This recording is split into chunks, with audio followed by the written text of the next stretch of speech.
Tudo bem com você? Graça e paz. Vou continuar meditando na carta de Paulo aos Romanos. Hoje eu vou meditar no capítulo 11 desta carta. E praticamente o que Paulo está querendo dizer é: Deus, ele não desistiu de Israel. E ele começa este capítulo dessa forma.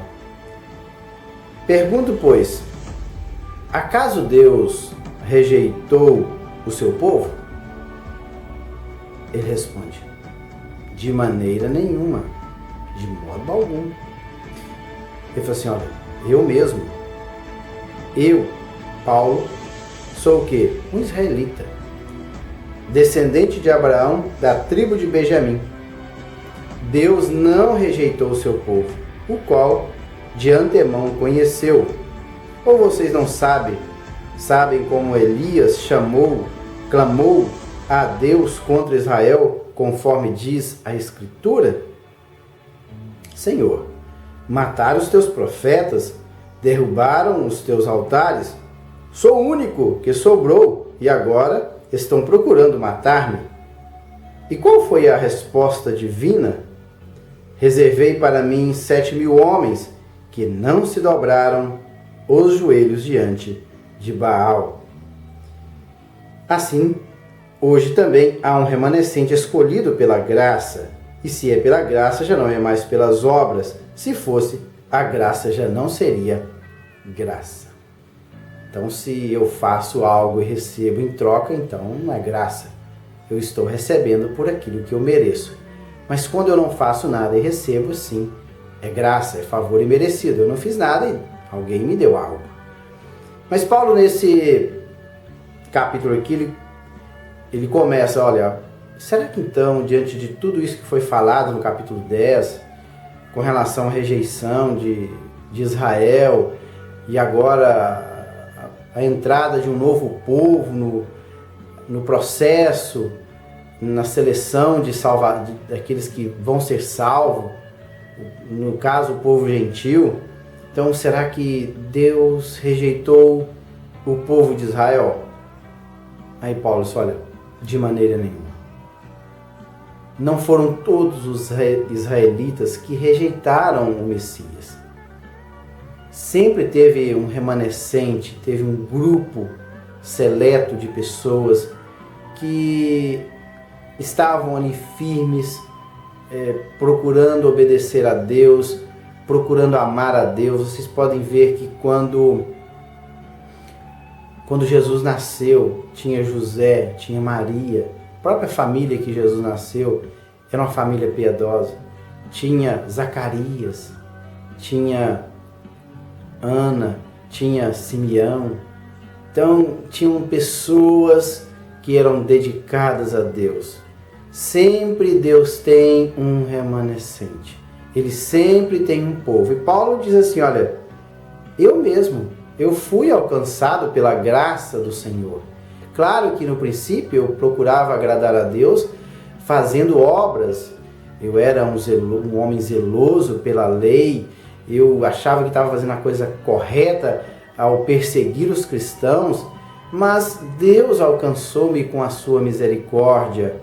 E Deus me salvou. Hoje eu sou salvo. Por isso que fala assim, ó, de maneira nenhuma. Eu mesmo sou testemunha daquilo que Deus fez para comigo. Eu sou um israelita. Ele diz aqui que eu sou israelita, descendente de Abraão e da tribo de Benjamim. Então ele é judeu de judeu, fariseu. Ele era um observador da lei, mas que ele foi alcançado pela graça do Senhor.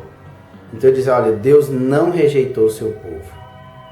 Se alguém está pensando dessa forma, está pensando incorretamente. Se alguém pensa assim, está pensando como Elias. Elias também, quando estava ali sendo perseguido pela depravada Jezabel, Acabe casou com a mulher que não era israelita, e essa mulher trouxe os seus costumes para o povo de Israel no que se diz respeito à adoração a outros deuses. E essa mulher era terrível, ela estava perseguindo o profeta do Senhor.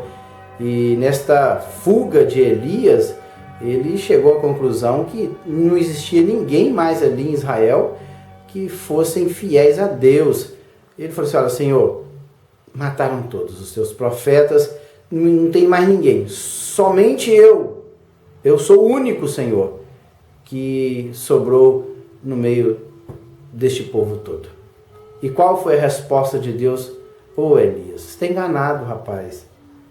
Você está olhando segundo a ótica humana, você não está olhando para dentro dos corações das pessoas e vendo se realmente elas estão me adorando, me amando. Olha, Elias, pode ficar tranquilo, não é somente você. Eu tenho mais 7.000, Elias. Tem 7.000 israelitas que eles não se dobraram diante de Baal. Eles não se dobraram diante da idolatria. Portanto, Elias, console o seu coração. Você não está só. Tem um remanescente. Um povo que eu escolhi para me adorar. É claro que a maioria estão voltado para a idolatria. Mas tem um remanescente, um grupo seleto de pessoas que ainda estão me adorando, Elias. E ele diz assim: hoje também, assim como aconteceu nos dias de Elias, Paulo dizendo, assim como aconteceu nos dias de Elias, hoje também tem um grupo, tem um remanescente. Esse remanescente é fiel a Deus. Esse remanescente, eles estão servindo a Deus não pelas obras, eles amam a Deus e observam os preceitos do Senhor. Então, olha, há um remanescente escolhido pela graça. Hoje tem um remanescente que foi escolhido pela graça. E ele argumenta: e se é pela graça, já não é mais pelas obras, não é por aquilo que eu faço. Se fosse por aquilo que eu fizesse, já não seria graça. Versículo 7, ele prossegue: que dizer então? Então, que dizer? O que eu digo agora diante disso? Israel não conseguiu aquilo que buscava, mas os eleitos o obtiveram. Israel aqui parece que ele está querendo dizer num todo, a nação de Israel, num todo, ela não conseguiu aquilo que queria. Ela, num todo, ela não alcançou o objetivo que queria. Toda a nação. Mas os eleitos, quem são os eleitos? São os remanescentes. Aqueles que Deus chamou na sua presciência. Ele chamou um grupo de pessoas. Mas os eleitos obtiveram. Então, olha, o que dizer então? Israel em si não conseguiu como nação. Mas um grupo que Deus chamou, os eleitos, estes obtiveram. Os demais, endurecido. O endurecido aqui é porque estes homens já eram tendenciosos a serem endurecidos em seus corações. Por isso Deus os entregou a este endurecimento.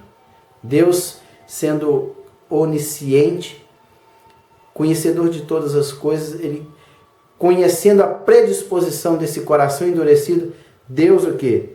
Ele os entregou. Por isso que eles foram endurecidos. Parece que a ação vem de fora.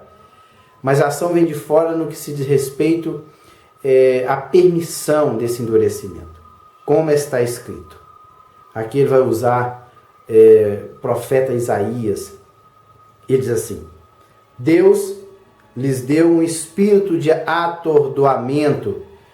Atordoado aqui, a palavra grega, ela quer dizer o seguinte: que perdeu os sentidos ou desmaiou. Então, Deus lhe deu um espírito de desmaio. Olhos para o quê? Para não ver. E ouvidos para não ouvir. Até o dia de hoje. Então, até a presente data, esse povo, eles estão o quê? Como que atordoados. Eles perderam os sentidos, estão desmaiados.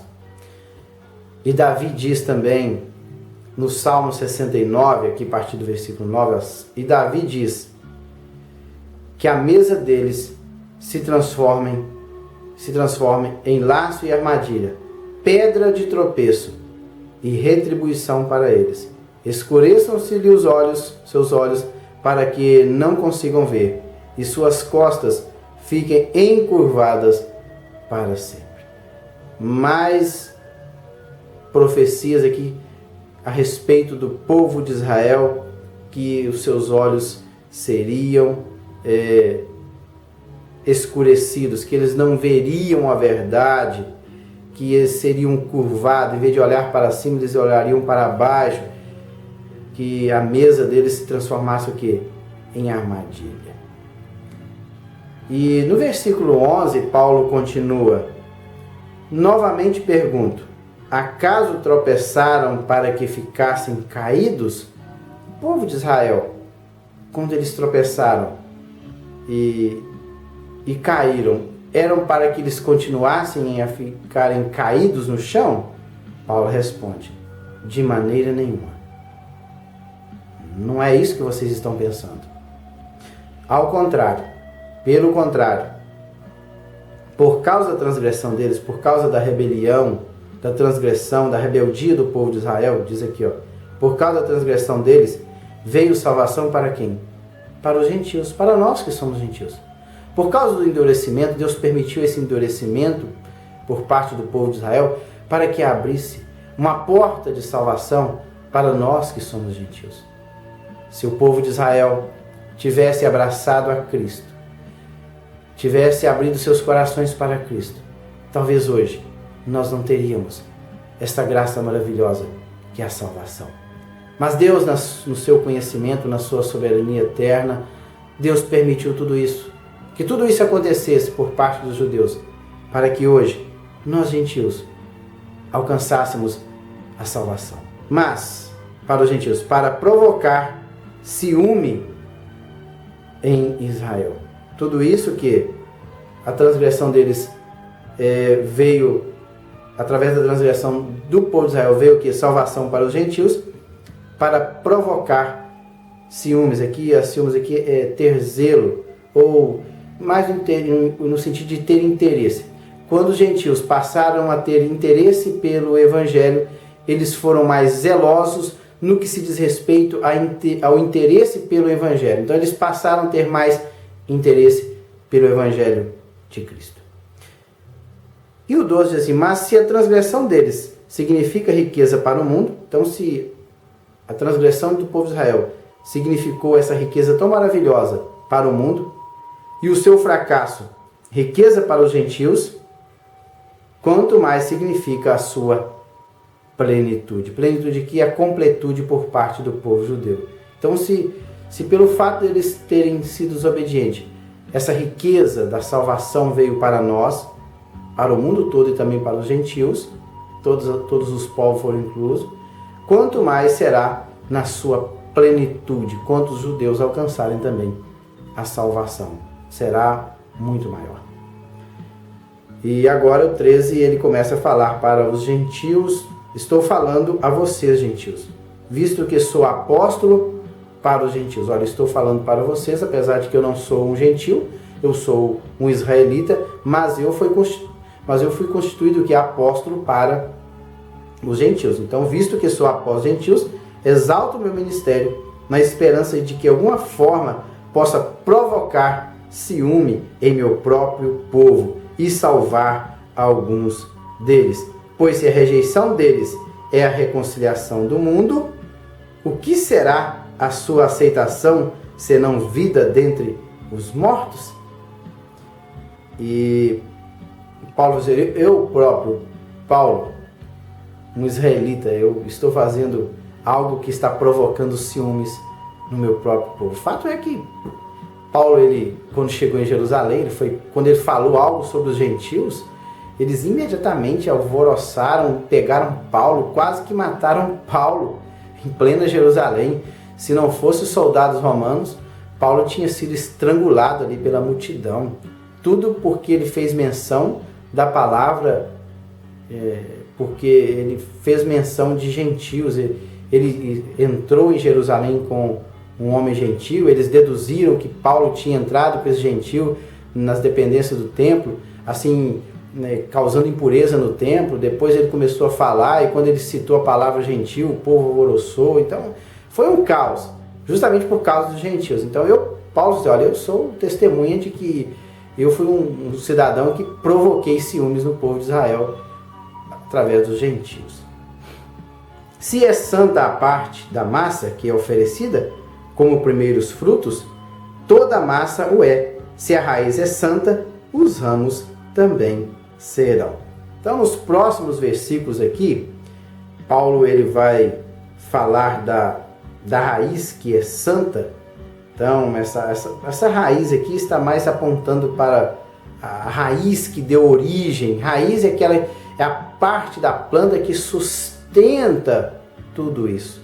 E ele está falando aqui que se uma parte da massa que é oferecida, ele está falando aqui do pedaço da massa que era oferecida, se esse pedaço era santo, então no todo também a massa o é. E da mesma forma, se a raiz é santa, os ramos também serão. Então, se a raiz que está lá embaixo, que traz os nutrientes para as ramagens, para as folhagens, ela é santa, todas as demais o quê? Todos os demais ramos também serão santos. No próximo vídeo eu vou dar continuidade a partir do versículo 17, e ele vai falar justamente sobre isso, sobre os ramos que foram cortados. Então, fique com Deus e até o próximo vídeo. Até lá!